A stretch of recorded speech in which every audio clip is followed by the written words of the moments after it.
왕이신 나의 하나님이여, 내가 주를 높이고 영원히 주의 이름을 송축하리이다. 내가 날마다 주를 송축하며 영원히 주의 이름을 송축하리이다. 여호와는 위대하시니 크게 찬양할 것이라. 그의 위대하심을 청량하지 못하리로다. 하나님은 영이시니 예배하는 자가 영과 진리로 예배할지니라. 아멘. 사도신경으로 우리의 신앙을 고백하겠습니다. 여러분은 어떤 하나님을 믿고 경배하십니까? 나는 전능하신 아버지 하나님, 천지의 창조주를 믿습니다. 여러분은 예수 그리스도를 어떻게 믿고 고백하십니까? 나는 그의 유일하신 아들, 우리 주 예수 그리스도를 믿습니다. 그는 성령으로 잉태되어 동정녀 마리아에게서 나시고 본디오 빌라도에게 고난을 받아 십자가에 못 박혀 죽으시고 장사된 지 사흘 만에 죽은 자 가운데서 다시 살아나셨으며 하늘에 오르셔 전능하신 아버지 하나님 우편에 앉아 계시다가 거기로부터 살아있는 자와 죽은 자를 심판하러 오십니다. 여러분은 성령 안에서 어떤 소망을 갖고 계십니까? 나는 성령을 믿으며 거룩한 공교회와 성도의 교제와 죄를 용서받는 것과 몸의 부활과 영생을 믿습니다. 아멘.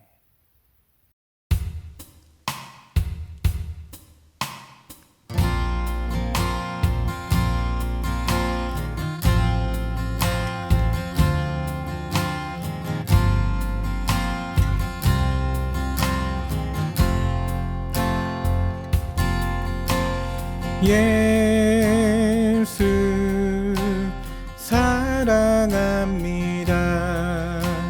사랑합니다. 온 마음 다하여 오직 주님 한 분만 간절히 더 원합니다.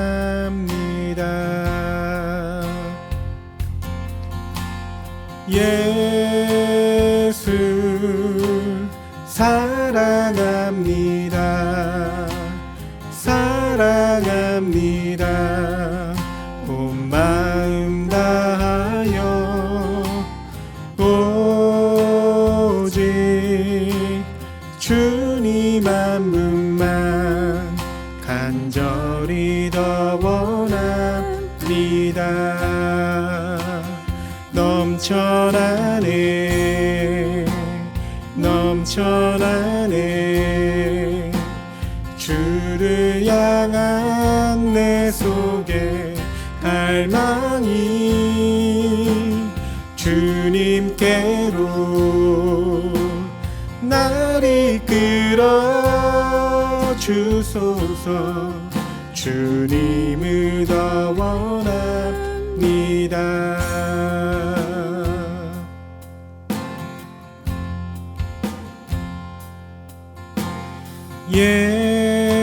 예수 사랑합니다. 사랑합니다. 온 마음 다하여 오직 주님 한 분만 간절히 더 원합니다.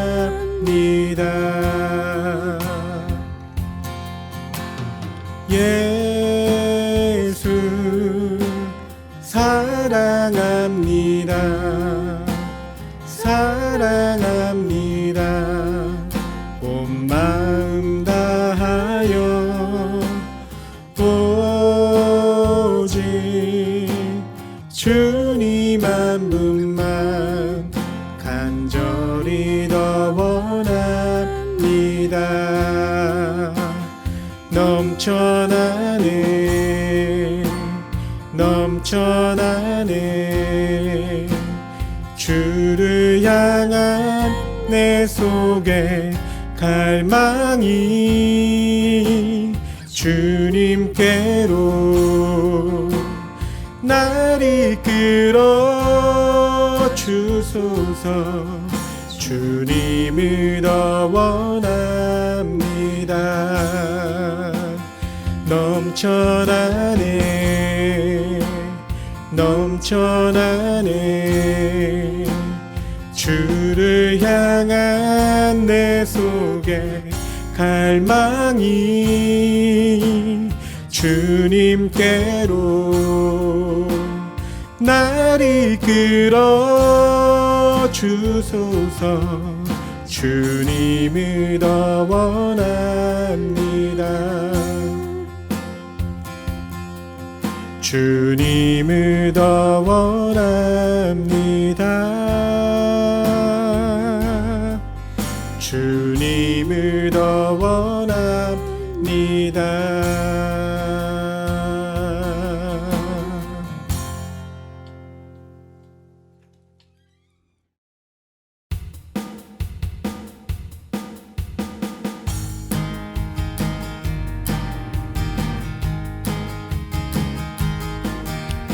많은 사람들 진리를 모른 채 주님 곁을 떠나갔지만 내가 만난 주님은 사랑이었고 진리이고 소망이었소. 난 예수가 좋다오. 난 예수가 좋다오. 주를 사랑한다던 베드로 고백처럼 난 예수를 사랑한다오. 무거운 짐진자 다 내게로 오라. 내가 너를 쉬게 하리라. 이 길만이 생명의 길 참 복된 길이라 항상 내게 들려주셨소. 난 예수가 좋다오. 난 예수가 좋다오. 주를 사랑한다던 베드로 고백처럼 난 예수를 사랑한다오. 형제자매여 참된 행복을 찾거든 예수님을 만나보세요.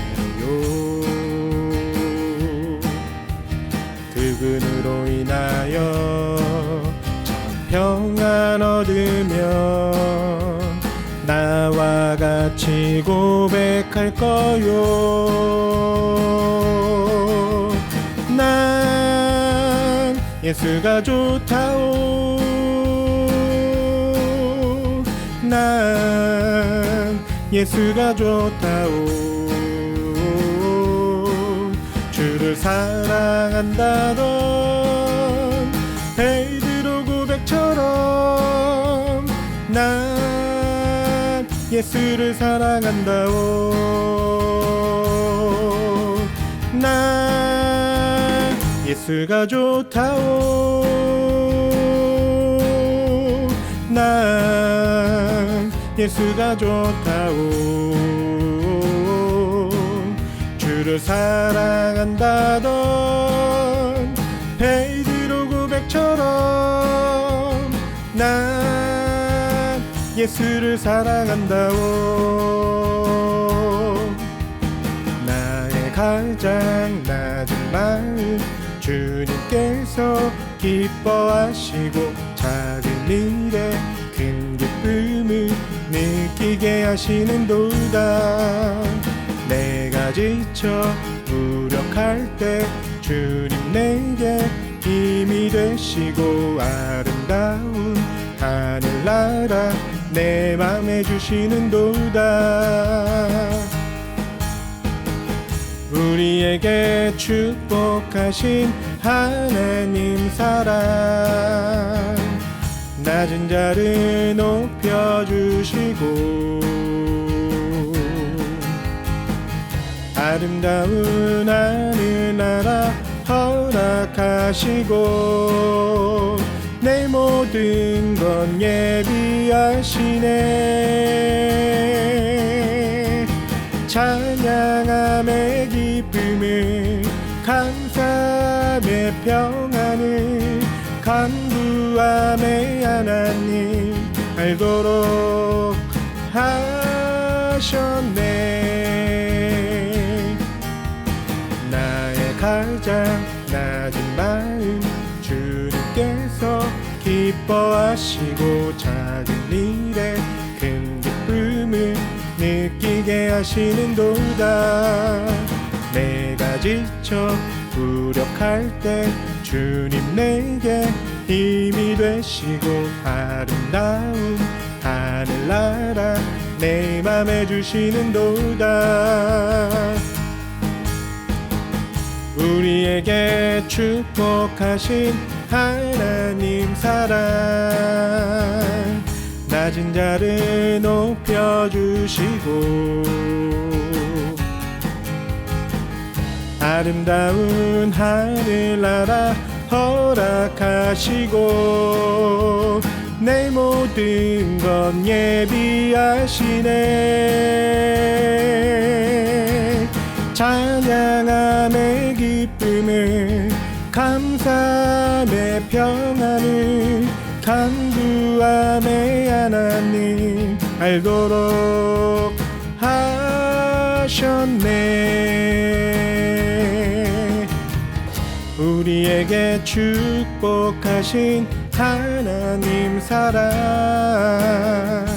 낮은 자를 높여주시고 아름다운 하늘나라 허락하시고 내 모든 건 예비하시네 찬양함의 기쁨을 감사함의 평안을 간구함의 하나님 알도록 하셨네 찬양함의 기쁨을 감사함의 평안을 간구함의 하나님 알도록 하셨네 알도록 하셨네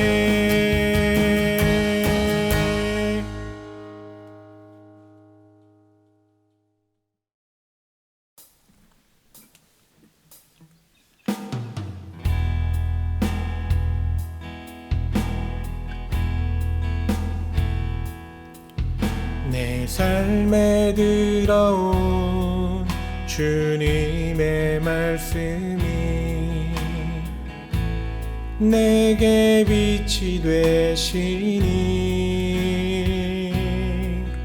내 삶의 어두운 절망 가운데 소망 보게 하시네 내 삶에 들어온 주님의 말씀이 나를 인도하시니 내 삶의 막막한 문제 가운데 주 뜻 보게 하시네 말씀이 내게 역사하기를 말씀이 내게 살아있기를 하나님 말씀을 듣겠나이다 주님의 음성을 듣겠나이다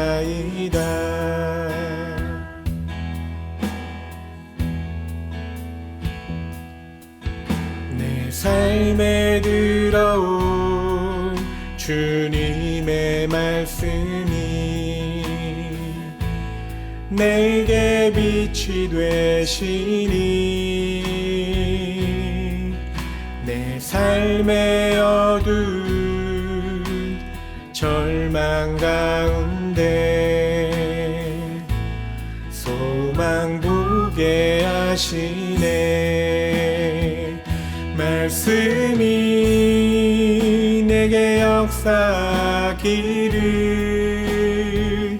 말씀이 내게 살아있기를,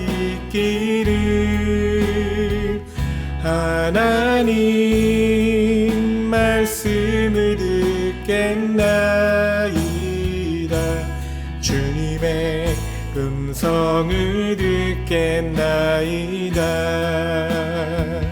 말씀이 내게 역사하기를, 말씀이 내게 살아있기를, 하나님 말씀을 듣겠나이다. 주님의 음성을 듣겠나이다. 주님의 말씀을 듣겠나이다. 주님의 뜻대로 살겠나이다.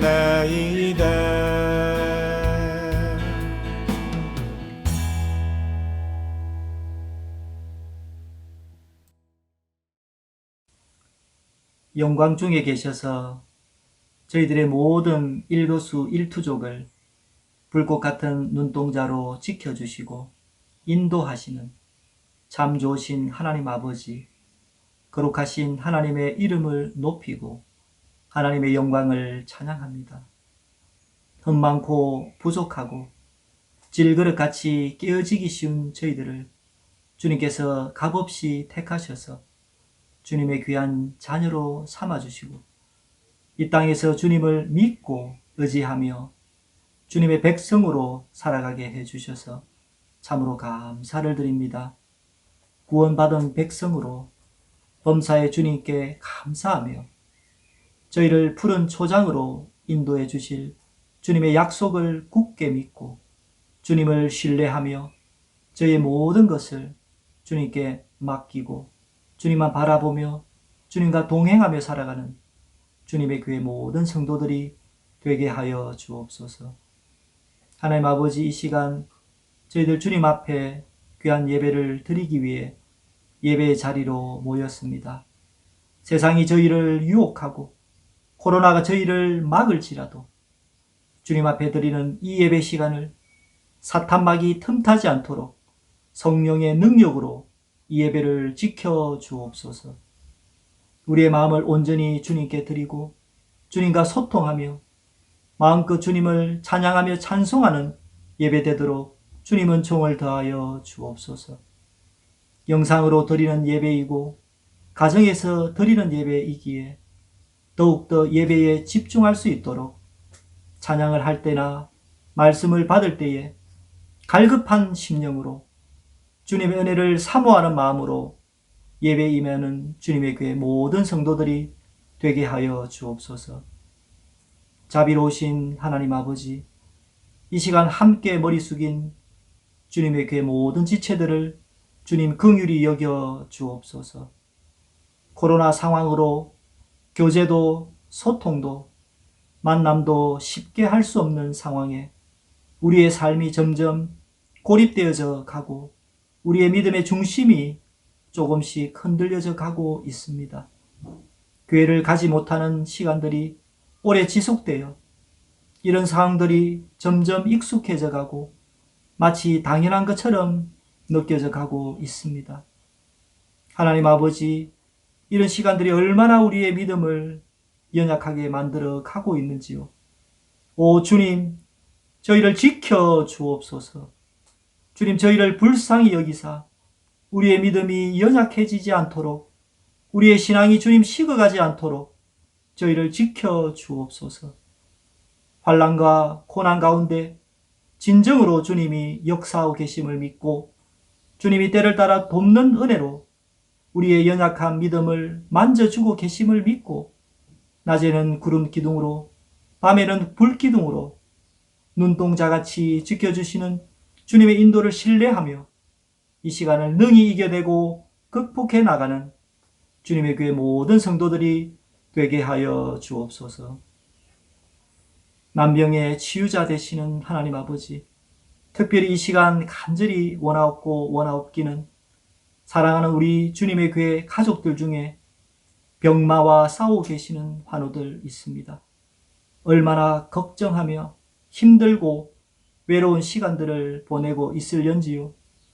하나님 아버지, 주님께서 참된 위로와 치유의 능력으로 그 환우들의 병상을 찾아가 주시기를 간절히 원합니다. 하나님 아버지, 지금 그 환우들이 필요한 것은 오직 주님이 나와 함께 하실 거라는 믿음일 것입니다. 주님이 나를 지켜주실 거라는 믿음일 것입니다. 하나님 아버지, 어떤 상황 가운데서도 환우들이 용기 잃지 않도록, 좌절하거나 낙담하지 않도록 그 시간을 능히 이겨나갈 수 있는 강하고 담대한 믿음을 주님 허락해 주옵소서. 너희가 기도할 때에 무엇이든지 믿고 구하는 것은 다 받으리라고 주님 말씀하셨사오니 그 말씀 붙들고 고통의 힘든 시간 가운데서 다시 일어나게 하옵시고 주님의 손길 의지하여 아픈 곳이 깨끗이 치유되는 놀라운 역사가 있게 하여 주옵소서. 오늘도 귀한 말씀으로 단위에 세우신 최방은 목사님을 주님 축복해 주시기를 원합니다. 어렵고 힘든 시간을 보내고 있는 성도들의 마음을 주님의 은혜로 충만히 채울 수 있는 능력 있는 말씀, 생명 있는 말씀, 감동 있는 말씀을 전할 수 있도록 주님 은총을 더하여 주옵소서. 할렐루야 찬양대의 찬양 가운데 주님 홀로 영광 받으시며 이 모든 말씀 거룩하신 예수 그리스도의 이름으로 간절히 기도드립니다. 아멘. 할렐루야. 오늘도 복되고 좋은 날입니다. 함께 예배드리는 가족들과 평화 인사 나누겠습니다. 주님의 평화가 함께하길 원합니다. 주님의 평화가 함께하길 원합니다. 머지않아 예배당에서 여러분을 만나게 되기를 소망합니다. 그때까지 건강할 뿐 아니라 영적인 건강에도 소홀하지 않기를 바랍니다. 그리고 여러분 목장 안에 지금의 상황을 더 힘들어하거나 또 연약하신 분들이 있다면 성도의 아름다운 돌봄이 있게 되기를 바랍니다. 이제 하나님께 봉헌 기도 드리겠습니다. 은혜의 하나님, 우리에게 지난 한 주간 살 수 있도록 신체적 건강과 삶의 안위를 허락해 주셨음에 참으로 감사드립니다. 이 시간 저희의 영혼과 육신, 시간과 소유를 주님께 드립니다. 저희들의 정성을 기쁘게 받으시고 저희들로 하여금 생활 속에서 감사하며 살 수 있는 은총과 복을 내려 주옵소서.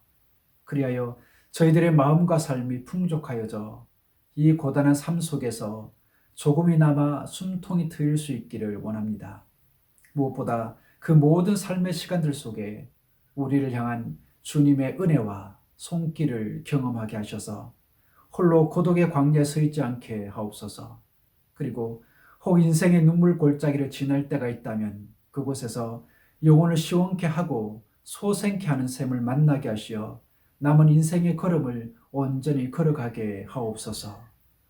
복의 근원 되시는 우리 주 예수 그리스도 이름으로 기도드립니다.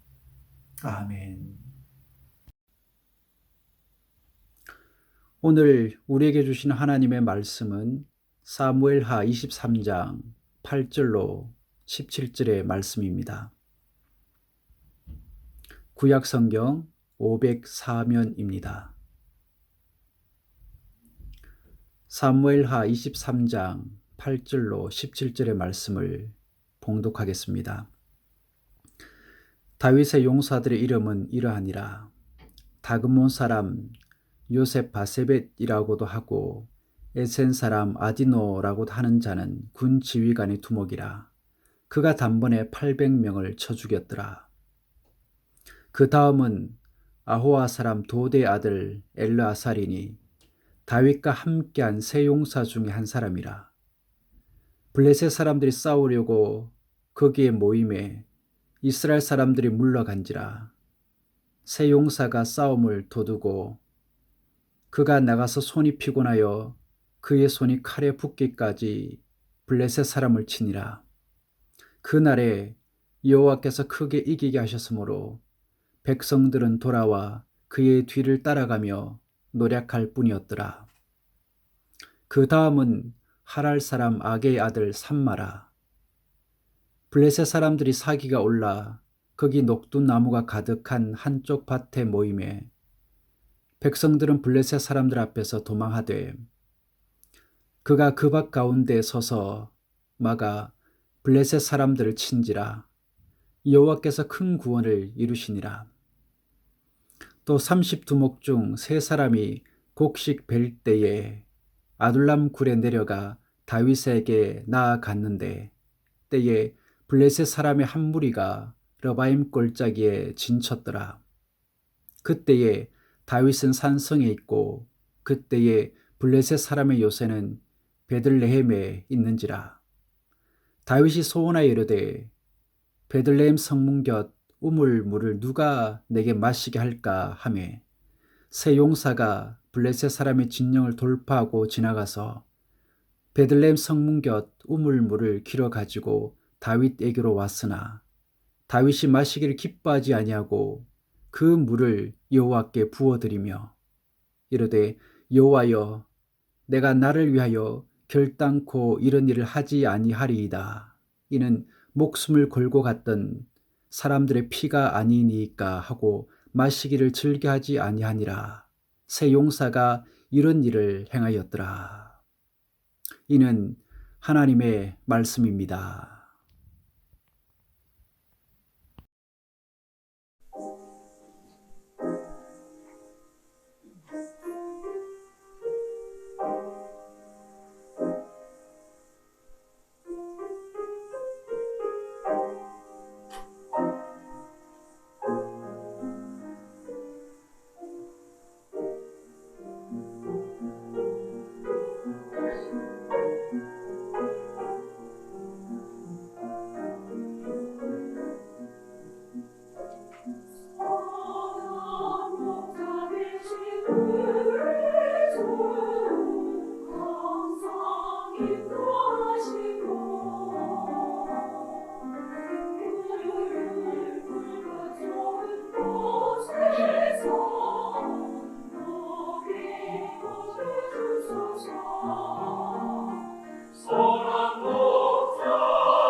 제가 목회를 하면서 제일 부러운 사람이 있습니다.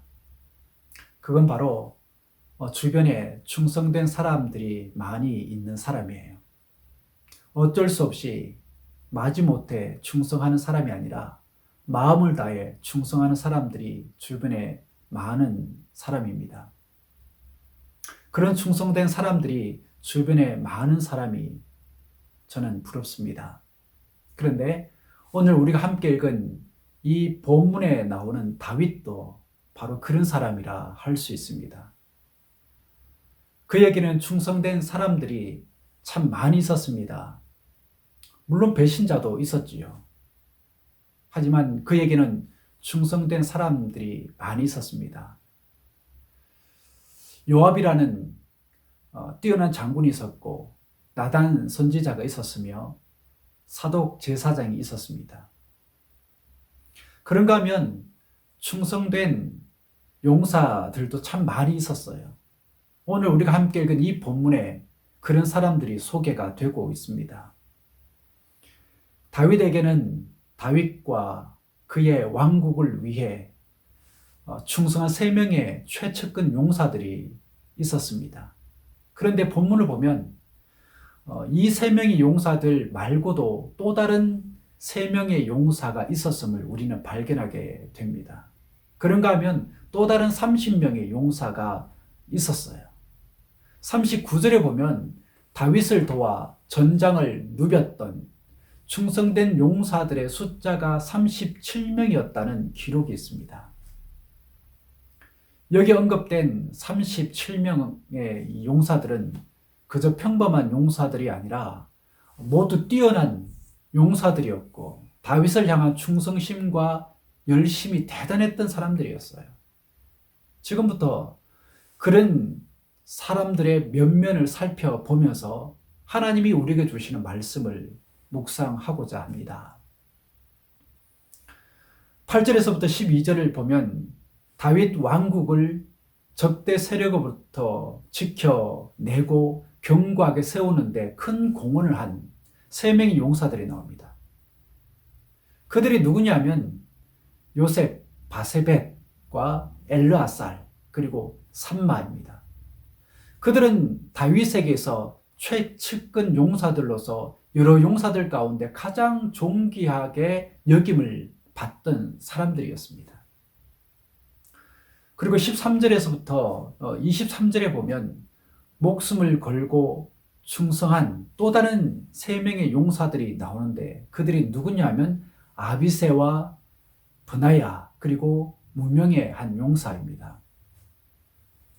아무튼 다윗 주변에 있던 용사들을 보면 보통 사람이 아니라는 것을 알게 됩니다. 즉 한결같이 걸출한 장수들이고 또 충성심이 매우 강한 사람들이었습니다. 그런 사람들이 다윗과 함께했고 다윗에게 힘을 보탰던 것입니다. 그런데 다윗 주변에 있던 37명의 용사들 가운데 이방인도 있었다는 것을 우리는 발견하게 됩니다. 이러한 사실을 통해서 우리는 다윗이 이스라엘 사람뿐 아니라 충성된 사람이라면 누구를 막론하고 중용했다는 겁니다. 즉 출신 성분보다 똑똑한 사람보다 충성된 사람들을 자기 곁에 두기를 기뻐했다는 겁니다. 이건 우리 하나님도 마찬가지예요. 하나님도 충성된 사람을 기뻐하십니다. 즉 똑똑한 사람보다 충성된 사람들을 하나님이 더 기뻐하시고 그런 사람들을 사용하기를 더 원하신다는 거예요. 다시 말해 바알에게 무릎 꿇지 않고 숨어있던 7,000명의 사람들보다 갈멜산에서 바알과 아세라 선지자들에게 맞서서 싸웠던 엘리야와 같은 사람들을 하나님께서는 더 찾고 계신다는 것입니다. 그리고 그런 사람들에게 사명을 맡길 뿐 아니라 그런 사람들을 곁에 두기를 원하십니다. 이를 통해 우리는 충성이 무엇인지에 대해 생각하게 됩니다. 본문 9절과 11절에 보면 이스라엘 사람들이 블레셋 사람들 앞에서 물러갔다. 그리고 도망갔다는 표현이 나옵니다. 그런데 다윗의 이 처음 3명의 용사들은 그런 상황에서 어떻게 했습니까? 물러가거나 도망가지 않았습니다. 본문을 자세히 들여다보면 블레셋 사람들이 이스라엘을 공격하기 위해 모여들었을 때 이러한 모습을 보고는 싸울 의지도 전혀 없이 그저 이스라엘 백성들이 도망가기에 바빴다라는 것을 우리는 보게 됩니다. 왜 그랬을까요? 두려웠기 때문입니다. 겁을 집어먹었기 때문이에요. 하지만 엘르아살은 어떻게 했나요? 그렇지 않았습니다. 뒤로 물러서지 않았어요. 다른 사람들은 다 겁을 집어먹고 두려워서 도망가는 상황에서도 그는 끝까지 칼을 들어서 싸웁니다. 그들과 싸웠어요. 그리고는 전세를 역전시키고 말았지요. 그랬더니 무서워 도망갔던 사람들이 다시 몰려와서는 전리품을 챙기기 시작합니다. 도망갈 때는 언제고 손에 칼자루에 붙을 정도로 그렇게 힘써 싸워 이겨놓으니까 그제서야 하나라도 더 가지기 위해서 전리품이 있는 곳으로 사람들이 모여들기 시작했던 겁니다. 11절에도 보면 비슷한 상황이 그려지고 있습니다. 즉 블레셋 사람들이 이스라엘을 공격하기 위해 모여드니까 이러한 상황을 지켜본 이스라엘 사람들이 도망가기 시작합니다. 하지만 산바는 도망가지 않고 오히려 그들에게 맞서 싸우지요. 그런데 어떤 일이 벌어집니까? 이깁니다. 누가 보더라도 지는 싸움이었지만 그는 이깁니다. 이 상황에 대해 저자는 여호와께서 큰 구원을 이루셨다고 표현합니다. 즉 누가 보더라도 지는 싸움을 하나님이 이기게 하셨다는 거예요. 그래서 저자는 산마가 이 싸움에서 이겼다고 표현하지 않고 하나님이 이 싸움을 이기게 하셨다라고 표현한 것입니다. 이처럼 이스라엘 사람들은 블레셋 군대를 보고 두려워서 도망갔지만 이 3명의 용사들은 그렇게 하지 않고 당당히 맞서 싸웠습니다. 여러분, 충성이 무엇이라 생각하십니까? 뒤로 물러서지 않는 겁니다. 영적 전투에서 뒤로 물러서지 않는 거예요. 그래서 히브리서 저자는 믿음으로 사는 사람의 모습을 뒤로 물러서지 않는 것으로 표현했던 겁니다. 나의 의인은 믿음으로 말미암아 살리라. 또한 뒤로 물러가면 내 마음이 그를 기뻐하지 아니하리라 하셨느니라. 우리는 뒤로 물러가 멸망할 자가 아니요 오직 영혼을 구원함에 이르는 믿음을 가진 자니라. 여러분, 의인은 믿음으로 사는 사람입니다. 그렇다면 믿음으로 산다는 게 무슨 뜻일까요? 뒤로 물러서지 않는 겁니다. 그렇다면 뒤로 물러서지 않는 것은 또 무슨 뜻일까요? 세상과 적당히 타협하며 사는 것을 말합니다. 즉 진리를 양보하는 것을 말해요. 하지만 진리는 양보할 수 있는 게 아니죠. 만약 사도 바울이 가는 곳마다 주님을 믿어야 구원을 받을 수 있다는 것을 포기했더라면 그는 가는 곳마다 유대인들로부터 엄청난 환영을 받았을 겁니다. 그렇다면 우리는 왜 뒤로 물러서지 말아야 할까요? 믿음으로 사는 것과 진리를 포기해 뒤로 물러나 살게 되면 그 결과로 다다르게 되는 것이 어디냐? 바로 멸망의 자리입니다. 그렇기 때문에 물러서지 말아야 하는 것입니다. 다시 말씀드리지만 충성은 물러서지 않는 거예요. 반면 세상과 타협하는 것은 뒤로 물러서는 겁니다. 그러니 오직 우리는 예수 그리스도를 표대로 삼고 그 표대를 향해서 나아가는 우리 모두가 되어야 하는 것입니다. 지금까지 우리는 처음 세 용사의 충성에 대해서 생각을 해보았습니다. 그런데 13절부터는 또 다른 3명의 용사의 충성에 대해서 다루고 있어요. 사울의 뒤를 이어 왕이 된 다윗은 잃어버린 영토를 되찾는 일을 굉장히 중요하게 생각했고 그것을 중대한 과제로 삼게 되지요. 그렇게 하자 다윗은 자연스럽게 블레셋과 지속적으로 전쟁을 벌이게 됩니다. 그런데 14절에 보면 다윗의 군대, 다윗은 어디에 있다고 얘기를 하냐면 이 산성에 있고 블레셋의 요새는 베들레헴에 있다는 이야기가 나옵니다. 이것은 곧 다윗의 고향인 베들레헴이 블레셋 군인들의 손에 들어갔다. 그들이 점령을 했다라는 그런 얘기예요. 그렇기 때문에 다윗은 자신의 고향을 그들의 손으로부터 그들의 손에서 건져내기를 원했던 것입니다. 그런데 블레셋과 전쟁을 하기 시작했던 때가 언제냐 하면 곡식을 벨 때입니다. 곡식을 벨 때라는 것은 날씨가 무더웠다는 거예요. 날씨가 무더웠기 때문에 분명히 목이 말랐을 겁니다. 그리고 전쟁을 앞두고 있는 그런 상황이었기 때문에 긴장한 탓으로 더더욱 목이 말랐을 거예요. 그런데 그때 다윗의 머리를 스치고 지나가는 한 가지 생각이 있었습니다. 그게 뭐냐면 고향 땅, 바로 베들레헴 성문 곁에 있던 우물입니다. 그러니까 그가 어릴 때부터 늘 마셨던 물, 때로는 양들을 치면서 그 양들로 하여금 먹게 했던 그 물이 마시고 싶었던 거예요. 그래서 자신도 모르게 베들레헴 성문 곁에 있는 우물 물을 누가 나로 하여금 마시게 할까 하고 말을 해버립니다. 이 말을 들은 이 3명의 용사들이 자기 목숨을 걸고 적진으로 뛰어 들어갑니다. 그리고는 그 베들레헴 성문 곁에 있던 우물에서 퍼온 물을 다윗에게 가져다 주지요. 여러분, 이런 상황을 한번 상상해 보십시오. 그 물을 가져오느라 온몸이 피와 땀으로 범벅이 되어 있을 뿐 아니라 거친 숨을 내쉬면서 다윗이 그토록 바랬던 물을 가져다 준 그들의 모습, 그들이 가져다 준 물을 받아든 다윗, 그 물을 받아든 다윗의 기분이 어땠을까요? 그 순간에는 굉장히 기뻤을 겁니다.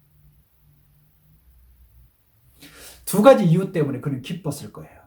하나는 자신이 그토록 마시고 싶었던 물을 이제 마실 수 있겠구나 하는 생각 때문에, 그리고 다른 하나는 자신을 위해 이 용사들이 목숨을 바쳤다는 것 때문에 그는 기뻐했을 겁니다.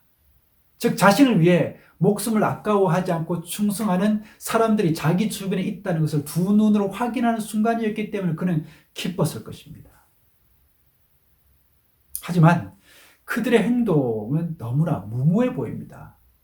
그럼에도 불구하고 그들이 그렇게 할 수 있었던 것은 다윗이라는 한 인물을 위해서 그렇게 한 것이 아니라 하나님이 기름 부어 세우신 이스라엘의 왕을 위해서 우리가 이 일을 하는 것이라고 그들이 생각을 했기 때문입니다.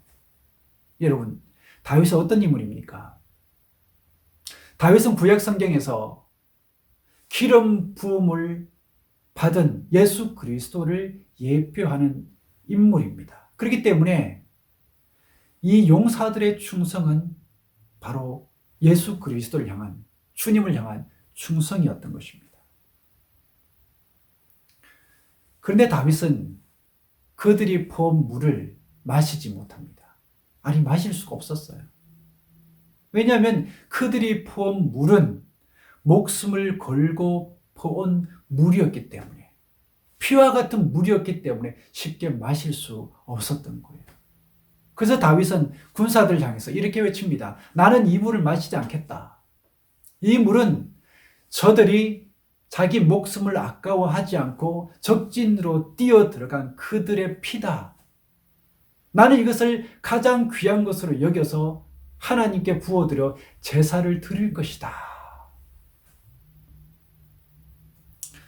그리고 하나님을 향해 이렇게 말합니다. 여호와여, 내가 나를 위하여 결단코 이런 일을 아니하리이다.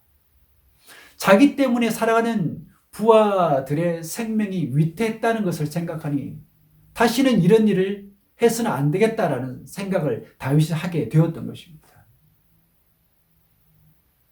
우리는 목숨을 걸고 적진에 뛰어들어가 우물물을 부은 이 3명의 용사들의 모습을 통해 충성은 목숨을 거는 희생이라는 것을 깨닫게 됩니다. 그렇습니다.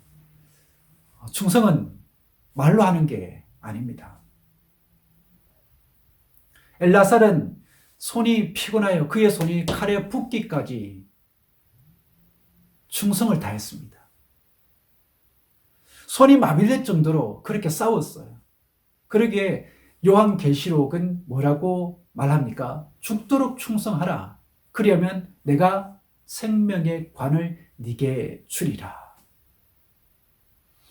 그런데 어떻습니까? 저와 여러분은 어떻습니까? 주님을 믿어도 쉽게 그리고 편하게 믿으려고 합니다. 주님을 믿고 복을 받으며 마음의 평안과 위로를 받기를 원하는 사람들은 많지만 주님을 위해 하나님의 나라와 그의 뜻을 이 땅 가운데 이루어지기를 원해서 헌신하고 충성하는 사람들은 많지 않습니다. 그렇다면 왜 그런 걸까요? 주님을 믿으면서도 주님의 제자이면서도 우리는 주님을 위해 왜 이런 충성을 하지 못하는 걸까요? 여러 가지 이유가 있겠지만 게으름 때문이라고 생각합니다. 마태복음 25장에 보면 달란트 비유가 나오는데 한 달란트 받은 종이 그것을 어떻게 하죠? 그냥 땅에 묻어줍니다. 하지만 2달란트와 5달란트 받은 종은 그것을 가지고 열심히 장사를 해서 배를 남깁니다. 이에 대해서 주님이 뭐라고 말씀합니까? 2달란트와 5달란트 받은 종을 향해서 잘했다. 착하고 충성된 종아, 네가 적은 일에 충성하였으니 내가 많은 것을 네게 맡기겠다. 그리고 주인의 즐거움에 참여하여라. 이에 반해서 1달란트 받은 종을 향해서는 악하고 게으른 종아, 악하고 게으르다 라고 말을 하면서 그를 향해서 책망해버립니다. 여기서 우리는 충성의 반대가 게으름이라는 것을 알 수 있습니다. 그리고 충성은 어느 정도의 대가와 희생을 요구하지만 이에 반해서 게으름은 그 어떤 대가와 희생도 치르지 않으려고 한다는 것을 우리는 알게 됩니다. 그런데 재미있는 것은 게으른 사람일수록 그의 입은 더욱더 분주하고 바쁘다는 거예요. 달란트 비유에 나오는 1달란트를 받은 종을 한번 여러분들 생각을 해보세요. 그런 이런저런 이유를 대면서 불평하고 핑계하게 바빴고 심지어 주인을 비판하기에 바빴습니다. 하지만 5달란트, 2달란트 받은 종은 주인이 왔을 때 어떻게 하죠? 그저 이만큼 남겼습니다 하는 말밖에 하지 않아요. 그게 끝이었습니다. 부름을 받았음에도 불구하고 사명을 받았음에도 불구하고 자신의 일에 바빠 하나님의 일에 게으른 것은 게으름입니다. 여러분, 충성의 열매를 맺기를 원하십니까? 그렇다면 게으름과 맞서 싸우셔야 합니다. 그렇다면 충성의 열매는 무엇일까요? 오늘 본문에 등장하는 이 3 용사가 뒤로 물러서지 않고 충성을 다했을 때 하나님은 그들로 하여금 크게 이기게 하셨습니다. 본문에 이런 표현이 나오는데 여호와께서 크게 이기게 하셨다. 여호와께서 큰 구원을 이루셨다. 즉 엘라살이 크게 이긴 것과 삼마가 크게 이긴 것은 결국 하나님이 그들로 하여금 그러한 승리를 하게 하셨다라는 거예요. 여러분, 이처럼 충성의 열매는 승리입니다. 내가 충성했더니 그 결과로 나타나는 게 큰 구원이라는 겁니다. 엘라살과 삼마가 아무리 뛰어난 장수라 하더라도 전능하신 하나님이 그들을 돕지 않았다면 그들은 결코 그 전쟁에서 그 싸움에서 이길 수 없었을 것이라는 게 바로 오늘 성경 저자의 판단이었고 고백이었던 겁니다. 그러면 우리는 하나님께 충성을 보여야 합니다. 그러한 충성을 통해 하나님은 이 땅에 하나님의 나라를 확장해 나가시고 이 땅에 당신의 뜻을 이루어 가시는 것입니다. 두 번째는 이름이 기록된다는 겁니다. 18절에 보면 목숨을 걸고 예루살렘 성문 곁에 있던 우물에서 물을 보온 아비새를 향해 이렇게 말합니다. 세 사람 중에 이름을 얻었으니. 그리고 22절에 보면 목숨을 걸고 물을 보온 브나야를 향해 세 용사 중에 이름을 얻고 라는 표현을 쓰고 있습니다.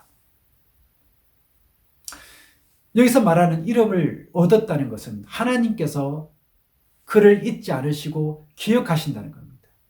즉 하나님을 향한 우리의 충성은 하나님이 결코 잊지 않으신다는 거예요. 사도 바울은 로마서 16장에서 자신과 함께 했던 모든 동역자들의 이름을 낱낱이 기록합니다. 이게 무슨 의미일까요? 하나님은 자신과 함께 했던 그 모든 동역자들을 결코 잊지 않으신다는 거예요. 그렇습니다. 하나님은 이 땅에서 복음과 하나님의 나라를 위해 수고하고 헌신하고 충성한 당신의 사람들을 결코 잊지 않으세요. 그래서 뭐라고 말합니까? 죽도록 충성하는 자에게 내가 생명의 면류관을 줄 것이다 라고 약속을 하고 계신 거예요. 여러분, 다윗이 12지파를 잘 통합하고 대적들을 물리칠 수 있었던 것은 그에게 충성된 사람들이 있었을 뿐 아니라 많았기 때문입니다. 그런 측면에서 다윗은 참으로 행복한 사람입니다. 여러분, 이왕에 신앙생활을 하는 거, 하나님이 우리에게 맡겨주신 복음과 하나님의 나라를 위해 헌신할 수 있게 되기를 바랍니다. 하나님 오늘도 똑똑한 사람이 아니라 충성된 사람을 찾고 계십니다. 그러기에 우리는 하나님께 충성을 보여드려야 됩니다. 그러기에 우리에게 있어야 될 것은 충성인 것입니다. 그 충성을 우리가 살아가는 삶의 현장에서 하나님 앞에 보여드릴 수 있는 우리 모두가 되기를 축복합니다. 기도하겠습니다. 하나님은 시대마다 충성된 믿음의 사람들을 찾으셨고 지금도 찾고 계시는 줄 믿습니다. 그 마음에 그 어떤 것보다 하나님을 더욱 품기를 원하고 그의 삶에 그 어떤 것보다 말씀을 따라 사는 자취를 남기기를 원하는 자들이 바로 하나님께 충성된 자들인 줄 믿습니다. 이 시간 하나님께 예배드리는 우리 모두가 바로 그런 충성된 믿음의 사람들이기를 원합니다. 그러니 우리의 마음을 새롭게 하시고 우리 마음에 믿음과 충성된 열심을 더하여 주옵소서. 이제는 우리 주 예수 그리스도의 은혜와 하나님 아버지의 사랑하심과 성령의 교통, 감화, 역사하심이 주의 모든 성도들과 그 가정, 사명으로 주신 일터 위에 그리고 뉴질랜드와 이 지역, 나아가 사랑하는 우리 조국과 민족 위에 언제나 함께 하시기를 간절히 축원하옵나이다. 아멘.